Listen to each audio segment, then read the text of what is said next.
Hello guys, good morning. This is Del Lausa and today, meron akong ituturo sa iyo na idea, especially kung ikaw yung tipong taong hindi naman siniseryoso ang daw elevate, hindi naman nagsiseryoso sa negosyo. So, baka kasi ang mindset mo or thinking mo, ito ay small time. Ito yung sasabihin ko sa iyo, no, this is big time business. Okay? Kasi, bigyan kita ng example maraming OFW na sumugal. Example natin, Middle East. Ito sa lahat ng bansa na may mga OFW, example lang natin is Middle East. Okay? And isa sa mga sample dito, ano ang trabaho sa Middle East? Let's say, domestic helper. Ang domestic helper sa Middle East, like Saudi, is kumikita yan ng 20,000 per month. Saudi, Kuwait, Kuwait mas mababa ng konti. Sabihin na lang natin na Saudi. Ang Saudi ay kumikita ng 20,000 per month as domestic helper. Yung mga DH natin, ng mga kababayan, ng mga masisipag. And sa isang kontrata ay 2 years. 2 years contract. So sa 2 years, yan ay 24 months. Kasi ang isang taon ay 12 months. Sa isang kontrata ay 2 taon and that is 24 months. So kung 20,000 per month ang kinikita ng isang domestic helper sa Saudi, sa isang taon ay kumikita siya ng 240,000. So 20,000 times 12 and that is 240,000. So in 1 year, that is 480,000 pesos. Almost a half a million. Okay? So, bakit marami tayong mga kababayan na mga OFW na gumawa ng paraan para makaalis ng bansa, para makapunta ng Saudi, para makapunta ng Middle East? Syempre, mahirap ang buhay dito sa Pilipinas, lalo na kung hindi ka open-minded sa mga opportunity na kumakatok sa puso mo. Tama? Ngayon, kung nasa Middle East ka, kung kumikita ka ng 480,000 sa isang kontrata, kung yan ay sineryoso mo, mas dapat pala magseryoso ka dito sa Dow Elevate. Kasi bakit?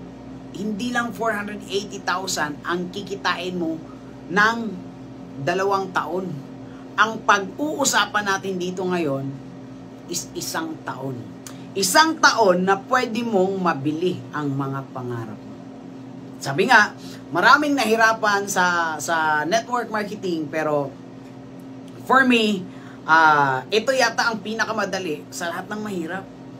Yes, kasi normal naman ng mahirapan tayo kasi ang buhay sa labas, kung hindi ka mag-network, trabaho, mahirap din naman. Maggutuman tayo, normal din naman na kahit na maganda nga trabaho mo, nalilipasan ka din talaga ng gutom. Tama, maraming nahirapan sa network kasi yun yung mindset nila. Pero kung isipin mo talaga, hindi mo ma-appreciate ang tagumpay kung hindi ka dumadaan sa hirap. Alright? Kasi marami tayong mga leaders, mga OFW, mga nasa Pilipinas, na alam mo yun, ang hirap daw mag-network. Pero hindi nila naisip, buhay din naman nila mahirap. Okay? So ngayon guys, ang dami kong paligoy-ligoy, diretsahan na tayo. Bibigyan kita ng 1 year income na kapag sineryoso mo itong Dow Elevate, ito yung potential income na pwede mong kitain. So, sabi ko nga kanina, kung sineryoso mo ang 480,000 na isang kontrata, Saudi ipakita ko sa'yo na dapat magseryoso ka din sa Dow Elevate. Kasi bakit?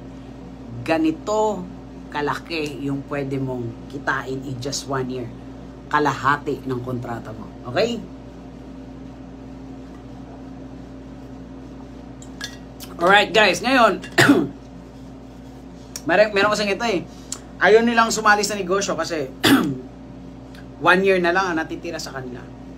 6 months na lang ang natitira sa kanila. Alam mo, sa totoo lang, kung 6 months na lang natira at uwi ka ng Pilipinas, mag for good ka, mas dapat nga sumali ka sa negosyo kung 1 year ka na lang, kung kalahati na lang yung kontrata mo, isang taon na lang titira, ang mindset is, mag-iipon ako kasi malapit ako umuwi ng Pilipinas. Wrong mindset. Kasi bakit?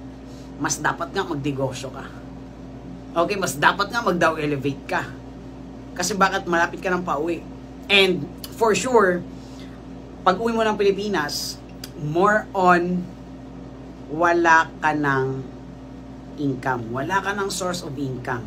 Kaya habang andyan ka sa abroad, papakita ko sa'yo. Okay? Meron tayong tinatawag na power of 2. Ayan. Ito. Power of 2. Ito yung 12 months.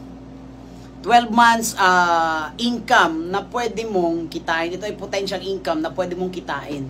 Kaya, sabi ko nga, maraming ginagawa itong part-time, itong Dow Elevate, pero para sa akin kasi, hindi kasi ito pang part-time eh.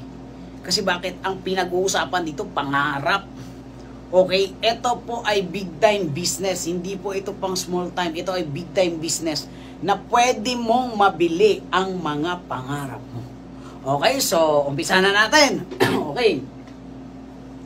Meron tayong tinatawag na power of 2. Okay? Power of 2, ibig sabihin, ang Dow Elevate kasi, ang marketing plan ng Dow Elevate is left and right. Binary. Binary parang gabi, araw, binary yun. Dalawa. Mainit, malamig, binary yun. Babae, lalaki, binary yun. Bakla, tomboy, binary yun. Tawag nito, maulan, mainit, binary yun. Dalawa. Dito naman, sa Dow Elevate, meron tayong left and right. Hindi pwedeng mag-build ka ng grupo na puro left lang. Left alone, wala. Right alone, wala. Kailangan left and right. Kaya siya binary. Okay? Kaya nga meron tayong tinatawag sa negosyo natin na strong side and pairing side. Ibig sabihin, kapag isang linya lang ang pumapasok sa'yo, hindi ka kikita. Okay? Ngayon, ituturo ko sa'yo gaano kalupit yung tinatawag na power of 2. Itong power of 2, kukuha ka lang, mag-invite ka lang ng 2 tao, at itong dalawang tao na to, ito magbibigay sa'yo ng milyon. Okay? Ganun lang siya kadali intindihin ang network marketing. Ang Dow Elevate, ganun siya kabilis intindihin. Ganun lang siya kadali. Ganun lang siya ka-basic intindihin. Madali lang siya gawin kapag alam mo. Kapag naintindihan mo. Kasi kung alam mo lang to at hindi mo rin to naiintindihan, hindi mo rin siya gagawin. Kasi sabi ko kanina, maraming hindi seryoso sa negosyo, pumasok lang, nag-join lang, yung iba nag-3 accounts, nag-VIP, nag-7 accounts, nag-VIP Prime, nag-15 accounts pa, pero bakit hindi kumikita? Kasi bakit hindi ito naiintindihan? Kasi hindi naman lahat ito ay tinuturo, hindi lahat tinuturo ito. Okay? Baliktad pala. Hindi lahat tinuturo ito. Kasi bakit? Nakapokus lang sa presentation, after presentation, tapos na, kailan ka sasali. O, start ka na, after mo sumali, yun na yun. Hindi. Dapat naiintindihan mo to. Okay, power of 2. Start na tayo. Sa first month, okay, na sumali ka, kuha ka ng 2. So, sa 2 na yun, magkaroon ka ng isa sa left at isa sa right. Okay? And kikita ka dyan ng 1.5. Alright? Next, pang second month mo, itong 2 na to, turuan mo tong kumuha ng tigda 2. Ibig sabihin, yung ginawa mo, ituro mo lang doon sa 2 mong na-invite. Okay? Ngayon, etong 2 na to, magiging 4 na siya. 2 sa left and 2 sa right. Ibig sabihin, magkaroon niyang ng 2 pairing. 2 1.5. Okay? So, ito, first month, kikita isang 1.5. Ay, isang pairing. 1.5. Pangalawang buwan, meron ka ng 4 na tao kasi bakit? Itong 2, tuturuan mo, kumuha ng tig 2 lang din. So, second month, 2 sa left, 2 sa right, since 4 to, 1.5, 1.5. So, 2 1.5, magkano? 3,000. Yan po yun. Okay, next. Third month mo, yung 4, turuan mo mag-invite ng tig 2. So, yung 4, magiging 8 na. So, ibig sabihin, 4 sa left, 4 sa right, 4 na 1.5. Ang 4 na 1.5 ay 6,000. Alright? Tuloy-tuloy tayo. Pang 4th month mo, magiging, itong 8, magiging 16 na. Kasi ang dalawa, kukuha ng tigda-dalawa. Kikita ka na ng 8,150 and that is 12,000. Okay? Pang 5 buwan mo, meron ka ng 32 person. Ibig sabihin, 16 sa left, 16 sa right, kikita ka dyan ng 24,000. 16 na 1.5. Next, pang 6 months mo, meron ka ng 64 person. Kasi bakit? Yung 32, kukuha lang ng tigda-dalawa, kikita ka dyan ng 32 na 1.5 and that is 48,000 pesos. Okay, next. Pang 7 month mo, meron ka ng 128 person. Ibig sabihin, meron kang 64 sa left and 64 sa right. Meron kang 64 na 1.5 and that is 96,000 pesos pang 7 buwan. Pang 8 buwan mo, meron ka ng 256 person. Kasi yung 128, kumuha ng tigda-dalawa. Ang mangyayari, kikita ka ng 192,000 kasi 128 sa left and 128 sa right. Meron kang 128 na 1.5 and that is 192,000 pesos. Okay, next. Pang 9 na buwan mo, meron ka ng 512 person, 256 sa left and 256 sa right. Ibig sabihin, 256 times 1.5 and that is 384,000 pesos. Ito po yon. Next, pang 10 buwan mo, meron ka ng 1,024 person. Ibig sabihin, dyan kita ka naman ng 768,000. Ibig sabihin, 512 times 1.5 and that is 768,000 pesos. Okay? Next, pang 11 month mo, meron ka ng 2,048 person. So, ibig sabihin, 1,024 sa left, 1,024 sa right. Kikita ka dyan ng 1,536,000 pesos. Guys, pang 11 months mo, 1.5 million. Next, pang 12 months mo, meron ka ng 4,096 person. Ibig sabihin, meron kang 2,048 sa left, 2,428 sa right. Magpe-pair as 1.5, meron ka dyang income na 3,072,000 pesos.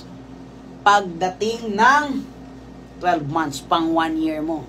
Ngayon, overall, 1.5 plus 3,000 plus 6,000 plus 12,000 plus 24,000 plus 48,000 plus 96,000 plus 192,000 plus 384,000 plus 768,000 plus 1,536,000 plus 3,072,000 and total overall.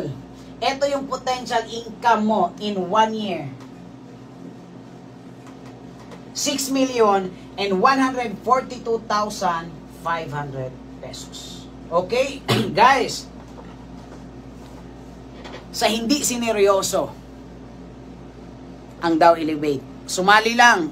After sumali, wala nang ginawa kasi ang inisip nila mahirap gawin. Kasi ang inisip nila, hindi nila ito linya. Ako guys, para sa akin, kahit hindi ko linya, kung dito naman magiging successful ang buhay ko, gagawin ko. Okay? Kung sa hindi mo linya, magbago ang buhay mo, gawin mo. Yes, kasi bakit?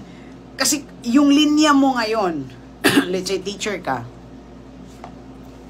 pero hindi ka naman successful.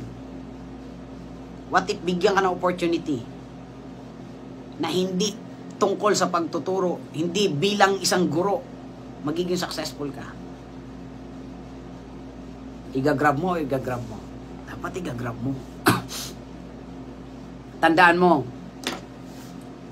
OFW, ang sample natin kanina, OFW Saudi, kumita 20,000 per month. In 1 year, kumita 240,000 per month. At 240,000 a year. In 2 years time, and that is 480,000. Sumugal ka nga. Sumugal ka nga sa income na yun, 480,000. And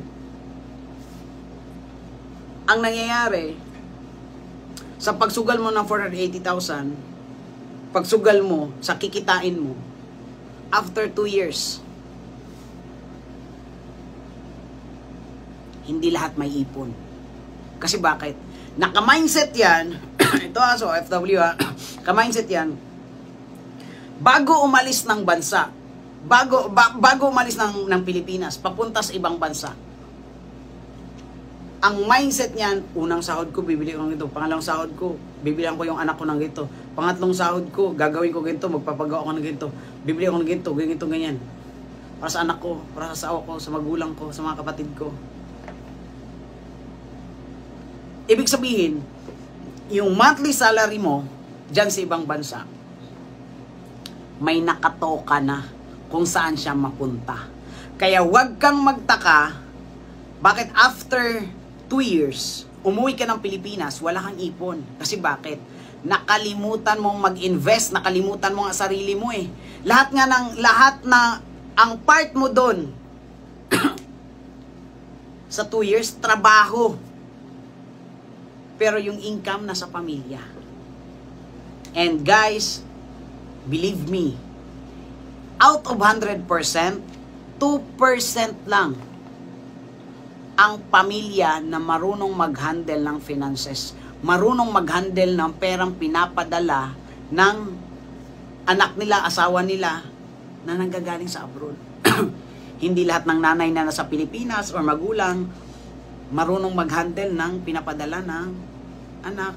Hindi lahat ng asawa na pinapadala ng asawa na nanggagaling sa abroad ay marunong humawak ng pera. Hindi lahat ng anak marunong humawak ng pera. Tatandaan mo yan.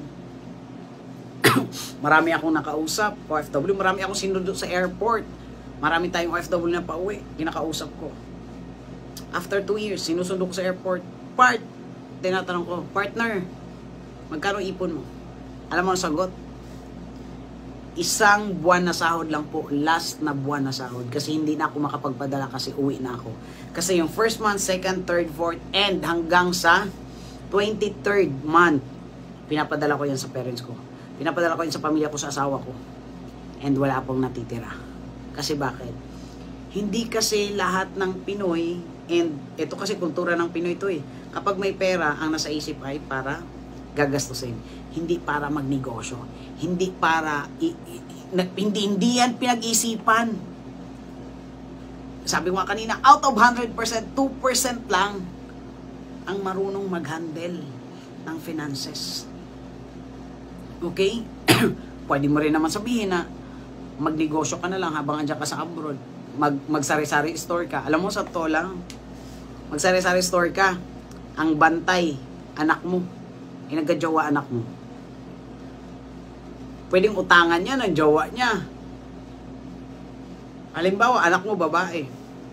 May jowa siya. Inutangan ng yung Yossi, inutang. Lugi ka na doon. Tama. O di kaya, meron kang bantay. Si Inday.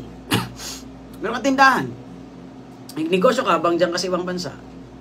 Nagajowa si Inday. Tama. May pinapasahuran ka, pero pwedeng kinukupitan ka.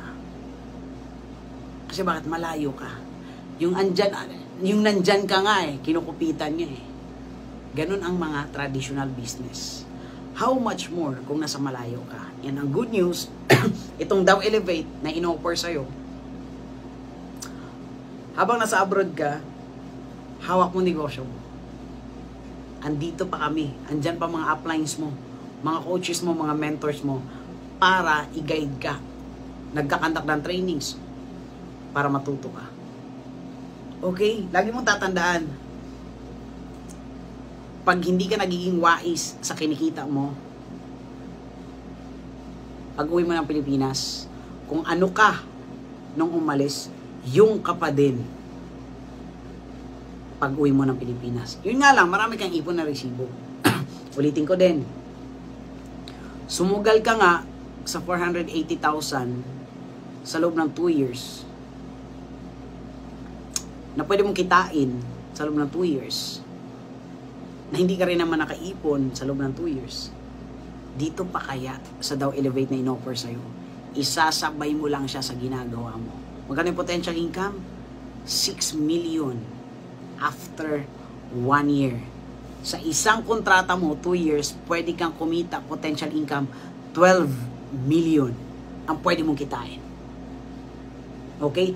Kami, as part ng company sa Dow Elevate, handa kaming ibigay yung pangarap mo. Ang tanong dito, handa ka din ba na kunin yung pangarap mo? Right? So ayun lang. I hope may natutunan ka sa power of 2. Kukuha ka ng isa sa left, kukuha ka ng isa sa right, kikita ka 1-5.